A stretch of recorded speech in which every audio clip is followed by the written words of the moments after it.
Hello there, I'm Jen Kiaba. I'm a photo-based artist here in New York, and today I want to take you through some very simple compositing tricks that you can use to create an image like the one that I'm going to share with you today. So I'm sharing an image with you from 2013. It's one of the earliest images in my body of work, Burdens of a White Dress. And it was an image that I had this intention of going into the studio and creating something where it looked like a head was in a birdcage.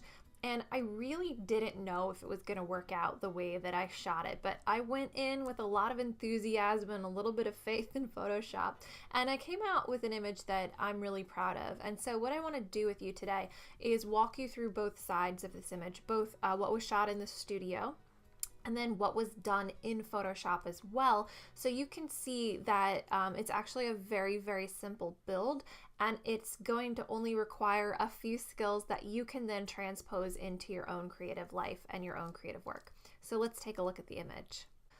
So this is the image here. This is one of the images that is probably, I would say, the strongest in my body of work, Burdens of a White Dress, and it's definitely a favorite from that portfolio. And I think part of the reason is because it's strong symbolism. Again, as I look at this years later, I see a lot of the issues in terms of what I did when I was creating it, and I see things that I want to fix. But, you know, one of the things that I think all of us as artists do is that we grow and we look back at work and we see where it could be improved, and sometimes you just have to let well enough alone. So that's what I'm going to do here today as I take you through this image.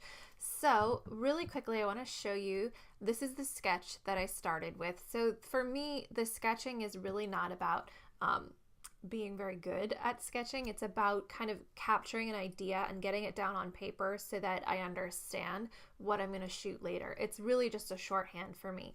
So you'll notice that angles are not correct, anatomy is not correct. I am not a figure drawer by any means, but what I was able to do with this sketch is just be able to understand, like, this is what I'm going for. And if I was working with another model, I'd be able to show them this is the final idea that we want to go for to get them on board. And sometimes I find that sketches, for that reason, if nothing else, are super helpful.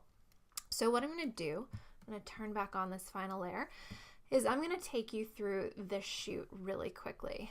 So if we go into Finder, I only shot, let's see, 1, 2, 3, 4, 5 images. I don't even think that all of them ended up getting used, but most of my shoots are very, very short and simple, and I try to use as few elements as I can, just because, again, this is 2013.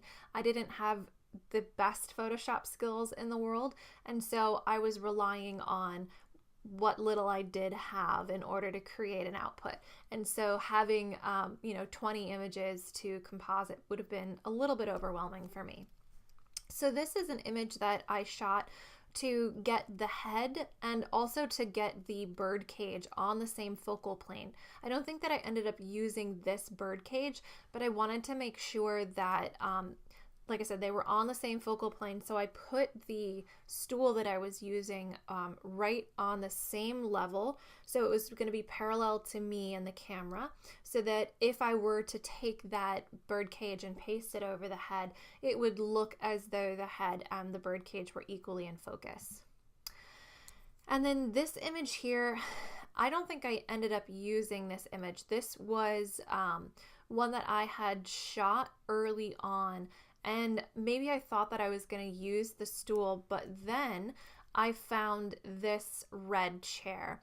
Now, one of my big regrets about the way that I processed this image is that the red of the chair is kind of lost, and one of the intentions of this body of work is to work with the black, white, red, and flesh tone palette.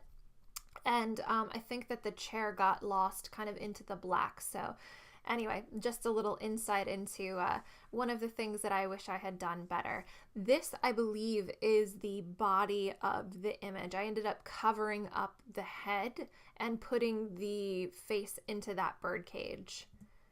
And then this is, I think I only used the shoulder down.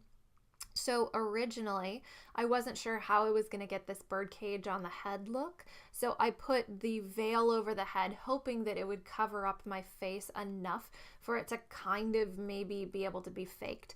And then that didn't work so well. So what I did is I put the bird cage over my shoulder and I think like leaned this way. You can see my body is at kind of a funny angle.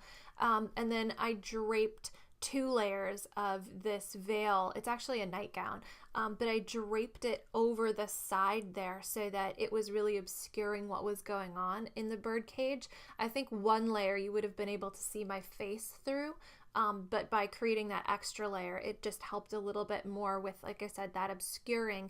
And so that's what I ended up pasting on as the head. And you can see you really don't see my head very well through there. So let's pop back into Photoshop. So here's the final image, and I'm going to walk you through how each of these pieces were pasted together. So this is, again, that body image that I ended up using. And the next step was placing the head. And so this was really just sort of figuring out the size of the head and where it was going to go. And I've got a layer mask on here so you can see I actually just did a sort of sloppy lasso around the head here and pasted it into this image. Let me enable that again.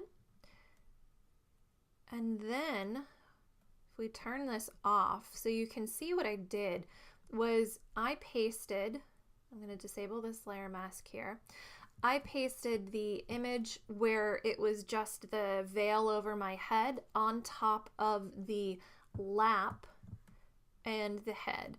And then what I did was, using my layer mask, I actually started to paint out in between the bars so that the head was going to show through. And what's interesting too, if I zoom in all the way, you can see that it's not a perfect job by any means. So there are definitely areas where I could have probably done a better job, but this was what I did with what I had at the time. And I think that this is, I've talked about this in other videos, but this is where I was sort of hoping that maybe texture might help obscure some of the places where my cutting out wasn't the best. So, you could do this a number of ways. You could paste the head on top of the cage and paint the head out in different places, but I just decided that it was easier for me to do it this way. So paint the cage over the head and then just paint out the spaces of the bars. And I think what I did is, instead of using my lasso tool here, I used the polyagonal lasso tool and was able to create better parallels in some cases. And then, I mean, it's a little harder down here, but you can kind of, see how it drew that line there. And then if I press Shift to extend this, so you can see what that does is it kind of creates that little rectangle there, which you would be able to take your black brush and then just paint out. And I think that was what made it a little bit easier than just like trying to go in with your hand and paint things out. The difficult part, of course, was up in this area because the polyagonal tool wouldn't work quite as well. And so there is the magnetic lasso tool down here, which you might be able to use to kind of try to create something a little bit easier than hand painting. You can see that what it does is it sort of grabs onto these edges here, but you would still need to go in, still need to kind of go in and refine it a little bit. So that's a place to start if you were doing something like this. So my next step, let me zoom out here for you, was to just paste on the picture where I had the cage on the shoulder. And if I take off the layer mask here,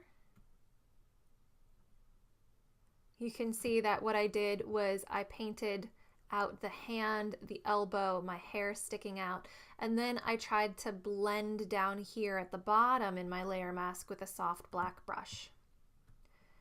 And the last step here was just, you can see that I had created an issue here with my chair, and so I just pasted a new piece of chair in there. And that's really the entire body there. So this layer is just a stamp of everything below, where I was also cleaning up the edges here. And then this next layer is me trying to bring in, and I think I was stretching a piece of wall to try to, it actually looks like this piece of wall over here. I had copied and pasted over here because you can see this little bit of funch matches this one up here.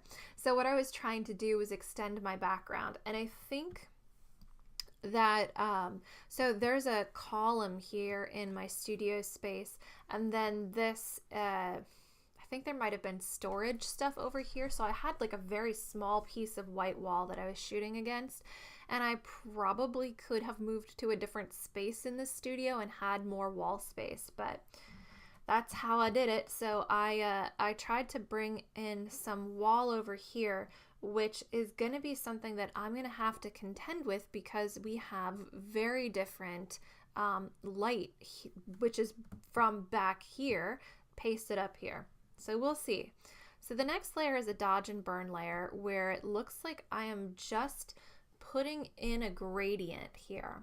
So this is a soft light layer where it looks like my gradient, instead of going from white to black, it's going from white to a medium gray. And I don't really know why I did that. I wish I could go back and ask myself. I think maybe I'm just trying to maybe get like less directional shadow. I don't know what 2013 me was thinking. And then here I've brought up just some more kind of general light in my levels. So you can see I've brought up my brightness and my midtones. I think what I'm doing too is actually losing some detail here and here. So if I were redoing this image today, I would probably be a lot more careful as to what I was doing with my layers. So the next thing that I did is I stamped everything. And it looks like what I did is I tried to clean up my background a little bit. And you can see that I got rid of this line here in the wall, and I also got rid of this the reflection. So if you've watched one of my previous videos, I was shooting on chipboard, and part of the reason that I was doing it was because it reflects light up, and in certain images I wanted to see what a reflection would look like so that I could try to mimic that. But the nice thing about having that chipboard is it does create kind of this light that gives a sense of not really being able to know where the direction is fully coming from. Like you can see that I'm mostly lit from, in this case, the front, but we're getting light from the bottom as well. And so it looks like in this stamped layer here, I'm just trying to get rid of the sense of space. So it almost looks instead like I've been photographed on maybe a gray seamless backdrop, which I think I might have overdone it in terms of now, like at this point, the figure looks like she's really pasted on a gray background. So we've sort of lost the sense of space. So we'll see how I dealt with that going forward. And you can see my retouching in a lot of places is also very sloppy. So again, this might have been an instance where I'm like, oh, texture will cover that up, as opposed to doing a really good job with my retouching. And then I threw this same layer, I just copied it. So what I did was hit Command J, which will copy it. Or what you can do is you can drag a layer down to your little post-it note new layer thing, and it'll copy it as well. So I basically just copied it and threw the blending mode on multiply, and then I brought the opacity down. It's at 44% here, and then I named it multiply. And I think what I was doing there is honestly probably counteracting what I did with my levels right down here.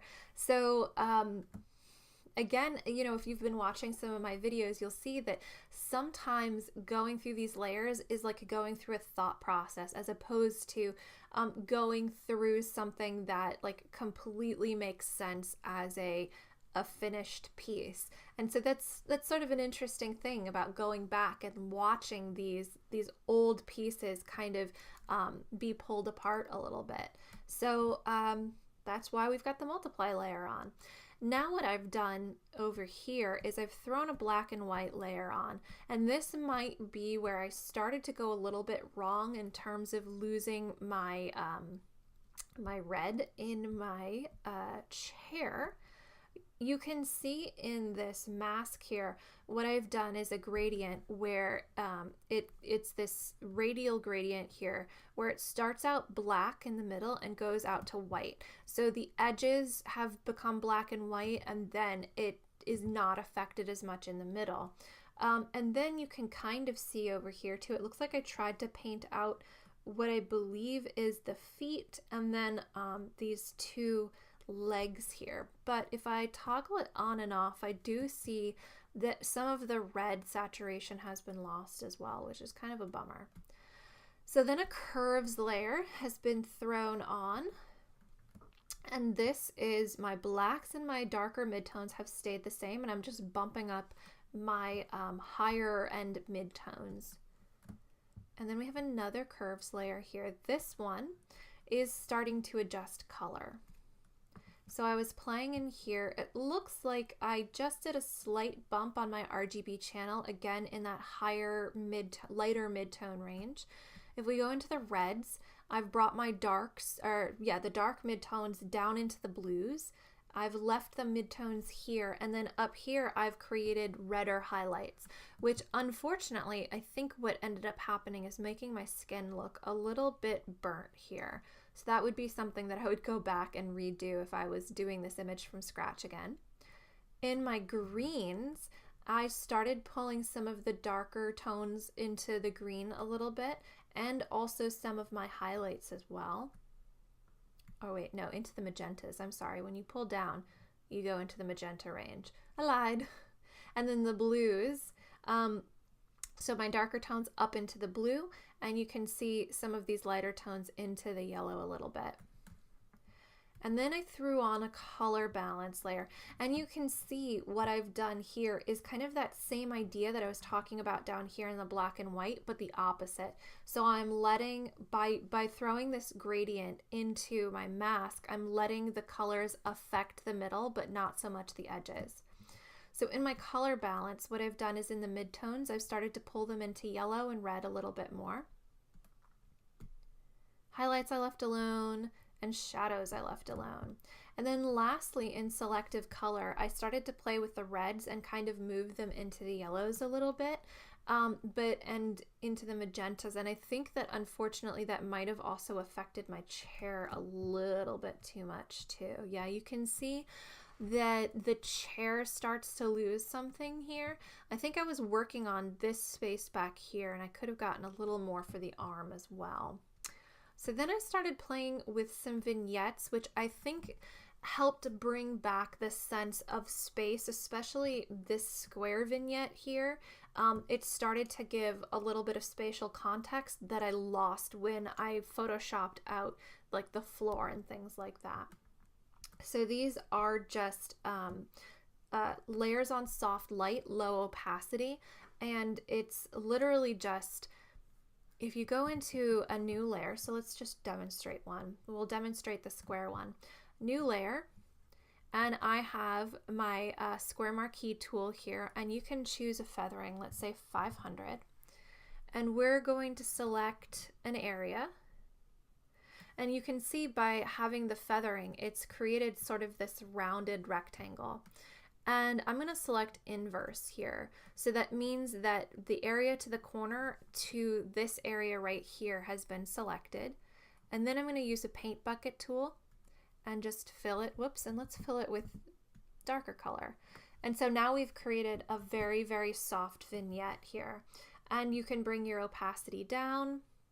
And you can also throw it onto either like soft light or overlay, and that creates this really nice vignette effect. You can see that in this layer here, I didn't feather quite as much. It was probably like maybe 100 pixels that I feathered. So this is why this is such a soft vignette here. Same thing with this one here.